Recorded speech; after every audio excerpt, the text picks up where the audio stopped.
পুরস্কারের কথা বলছেন। কি বলছেন? ইয়াকুলুস সিয়াম, কাল কিয়ামতের ময়দানে বান্দা যখন আটকে যাবে, বিচারের কাজ বলে যখন তার বাঁচার উপায় থাকবে না, যদি এমন একটি রোজা আমার আপনার জীবনে যদি সফল হয়ে থাকে, একমাত্র আল্লাহর জন্য হয়ে থাকে, আমার রোজার ভিতরে যদি কোনো গীবত আর শিকায়াত না থাকে, আমার রোজার ভিতরে যদি কোনো কুসুরি না থাকে, আমার রোজার ভিতরে যদি কোনো রিয়া না থাকে, আমার রোজার ভিতরে যদি কোনো রকমের অসুস্থতাবোধ কোনো বিষয় না থাকে যেটার জন্য রোজা ভঙ্গ হওয়ার সম্ভাবনা আছে, এমন বিষয় যদি রোজার ভিতরে না থাকে, আর রোজা বলবেন আইয়ু রাব্বি ইন্নী মানাতুহু তুআম, আয় আল্লাহ আমার এই বান্দাকে আপনি আযাব দিচ্ছেন, কষ্ট দিচ্ছেন, সাজা দিবেন না। না আল্লাহ, ও রব্বুল আলামিন, ইন্নী মানাতুহু তুআম, রোজা বলবে ও পরওয়ারদিগার আলম, এই ব্যক্তি দুনিয়াতে আপনাকে দেখে নাই, আপনার রাসূলকে তো দেখে নাই,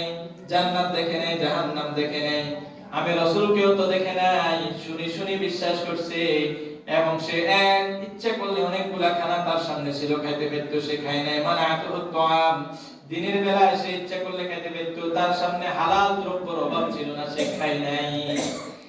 ওয়াশাহাওয়াত, তার বৈধ স্ত্রী ছিল, ইচ্ছা করলে সে তার বৈধ স্ত্রীর সাথে থাকতে পারত, বৈধ স্ত্রীকে সে ব্যবহার করতে পারত।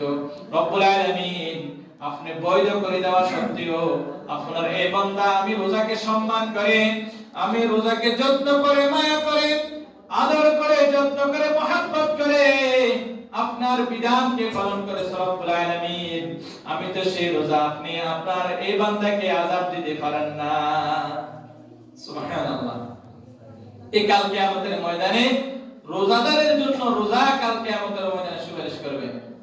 2 নম্বর হলো ফাশাফিনি ফিহি, এরপরে আল্লাহর কাছে বলবেন, ও আল্লাহ আমার এই বান্দাকে আপনি সুপারিশ করেন, আমার এই বান্দা, আপনার এই বান্দাকে আপনি শাফাআত করেন, maaf করে দেন, তার জন্য বালায়ের ব্যবস্থা করেন, জান্নাতের গালিচা বিছিয়ে দেন, জান্নাতের সুসংবাদ তাকে দিয়ে দেন। আল্লাহ পাক রব্বুল আলামিন তাদের এই সুপারিশ কবুল করে নেবেন।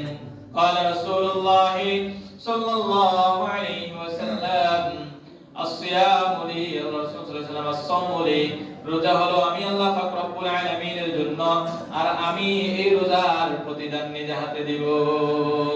ওয়া আনা আজজি বিহি, রোজা হলো আমি আল্লাহ, আর আমি এই রোজার প্রতিদান আমি নিজ হাতেই আমার বান্দাকে দেব।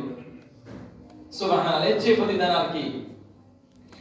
ওয়া ইয়াকুলুল কুরআন, এরপরে কোরআন আসবে, কোরআন বলবে যখন বান্দার জন্য বিচার হয়ে গেছে, সে আযাব ভক্ষণ করবে, তাকে জাহান্নামের দিকে ফেলে দেওয়া হবে, কোরআন আসে দাঁড়ায় যাবে, রব্বুল আলামিন দাঁড়ান, আমার কিছু কথা আছে।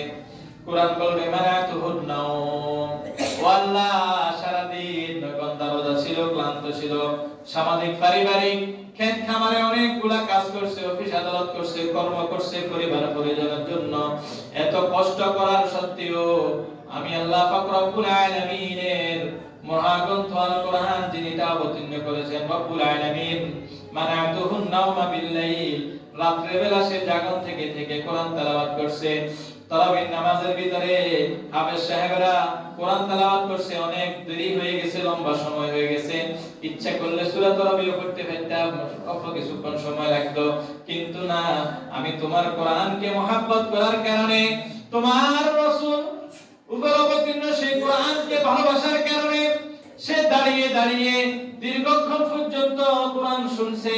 ও রব্বুল আলামিন বিল্লাইল, রাতের বেলা তো সে ইচ্ছা করলে ঘুমাইতে পারত, ক্লান্ত শরীর, তার এই ক্লান্ত শরীর নিয়ে ইচ্ছা করলে সে ঘুমাই দেখতে পারত, কিন্তু সে তো ঘুমায় নাই।